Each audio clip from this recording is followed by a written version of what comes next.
So I may now start with giving you a brief introduction of what is the plan and what can be seen today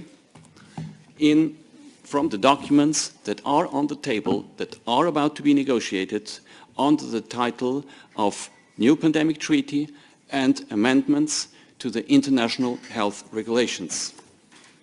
We are here today because we are all concerned by the World Health Organization's strong pressure to extend its powers, its structural and its financial capacities with a permanent effect over the sovereignty of the countries and over the self-determination of the people. It was in the wake of the COVID-19 crisis that the WHO has initiated a reform process which will bring significant changes to all of us, that will concern every human being and every of the 194 member states on this planet. This reform process was started in 2021 with two working streams, preparing two separate legal instruments. Number one, a complete new treaty, the so-called New Pandemic Treaty, and number two, significant amendments to the already existing international health regulations. These two legal instruments, treaty and IHR, are about to be negotiated and finalized, and they bring material changes. The contents of these drafts are on the table. They are available. They are available for everybody. And already in 8 months' time from now, in May 2024, the 194 member states of the WHO will have their final vote on both of these international agreements. This process takes place behind closed doors and at a tremendous speed. It is not reported nor discussed in our newspapers, in our national parliaments, in universities, nor in society. It is unacceptable.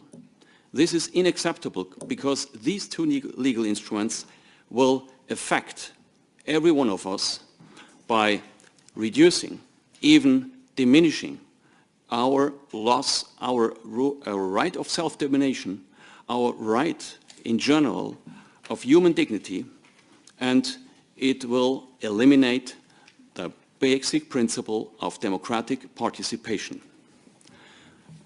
Also, the effects of these treaties will be felt by member states. They will lose, who will lose their sovereignty and their autonomy.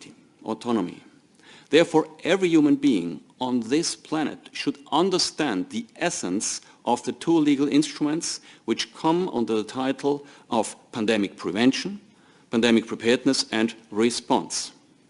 In a nutshell, the WHO claims in these two legal instruments an absolute and non-questionable leadership in all health matters as soon as WHO refers itself to pandemic prevention, preparedness and response. WHO claims to have the ultimate expertise and the ultimate power in all aspects of this wide field. I recommend to read carefully the current existing draft of the amendments of the International Health Regulations, Article 13a and Article 42. It shall be granted the power of a massive self-authorization whenever it claims to act under this purpose. I recommend to read Article 12 that establishes the preconditions for public health emergency of international concern, together with Annex 2 of the proposed amendments. On the basis of an extremely vague concept, One Health, which basically means anything and nothing, animals' health, ecosystem, concerns about the level of CO2, and of course human health can give rise to permanent measures and even to a public health emergency, to a pandemic called out and declared by the WHO.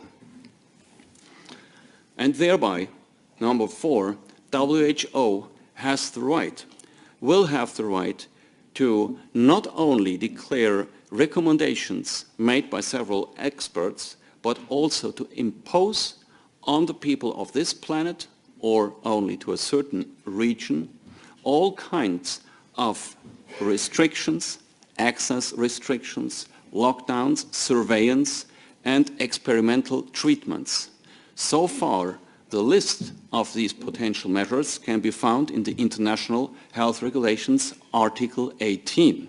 And there you will also find one example of the precondition of the proof of vaccination. That was so far meant to be non-binding. In the future, as the word binding is eliminated, and as we have explicitly written down in Article 13a, the proposal, and 42 of the proposal, the commitment that the member states will give when they accept these amendments, the commitment that they will have to apply the proposed measures. This is not enough. Further, WHO will most notably reserve and assume the right to define as the sole instance on this planet and to control all information that it claims to be related to health. And this assumes as well the right for censorship and the right to interfere in social communication. It seems to be so important to the WHO that these provisions can be found in both of the international new agreements in the International Health Regulations and in the new pandemic treaty.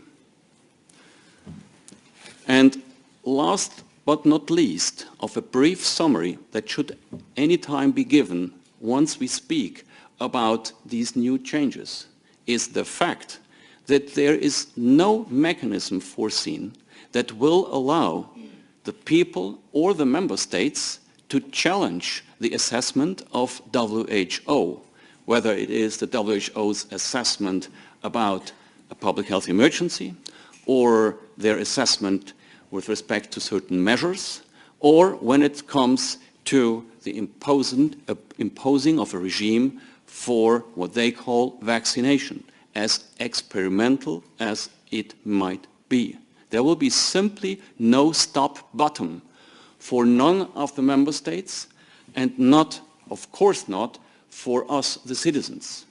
So now, if we just look at it as a whole, this right of WHO to self-declare, to also auto-authorize itself to claim a public health emergency of international concern and to maintain it for as long as it wants. Number 2, to issue so-called recommendations that will be legally binding and that will be subject to a system of surveillance of the people, surveillance of the member states, then the total control and monopoly on information, including the right of censorship, and then the fact that there is no mechanism of control, the control of WHO, and of correction. What do we have as a result? Well, it is very simple to say. Without the open and the open debate, without the possibility of having different opinions, different hypotheses, different methods to be discussed at the table, there will be no science. And there will be ultimately no democracy. And there will be no legal court proceedings and no justice.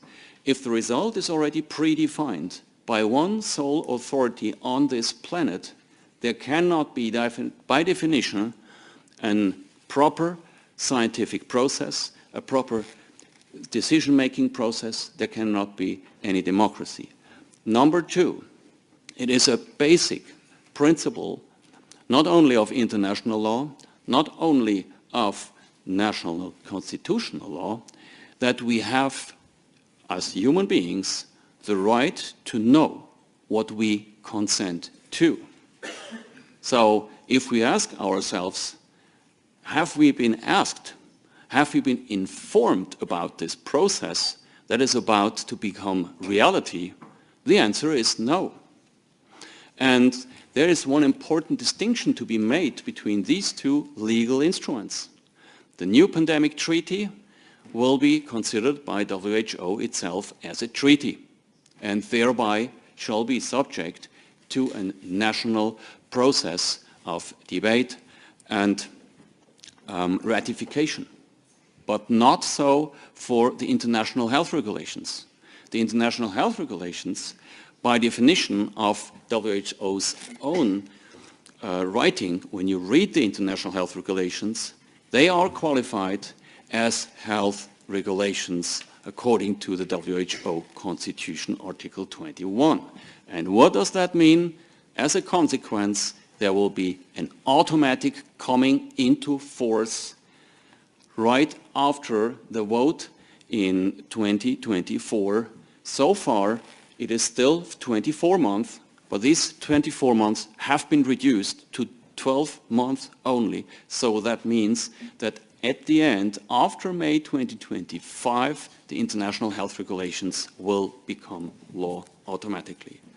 So we will not be asked, we have not been informed, and there will be a process of automatic enactment of the international health regulation. This is about as severe as it can be when it comes to the violation of the principle of an informed consent. This principle does not exist only on the individual level, but it exists only also for democracies as a whole. And it exists under the title of self-determination of the people, which is one of the founding principles of the United Nations in the United Nations Charter, Article 1 of 1946. Now, this is a reason why we should all get to know not only what is in these documents, but we shall claim and clearly say that some of these international health regulations and the changes that are modified and declared there will totally be opposed to what we consider our constitutional order, as there is no public information right, as there will be censorship, as there will be human rights not protected, as there will be no checks and balances, as actually it will be the WHO to determine under which legal status we will have to live. That means the power will not be anymore in the hands of the people. And therefore, these negotiations have to be stopped immediately, and it is a matter and a duty for all citizens now to impose the pressure towards their public representatives, political representatives, to make sure that the politicians, the political representatives, understand that they go on beyond of their entrusted vote they can use. Now, as this is just an overview, and as we are here in Europe, and as within Europe, these rules have been already pushed forward to an alarming extent, we found it important to provide you a more detailed overview on the situation here in Europe.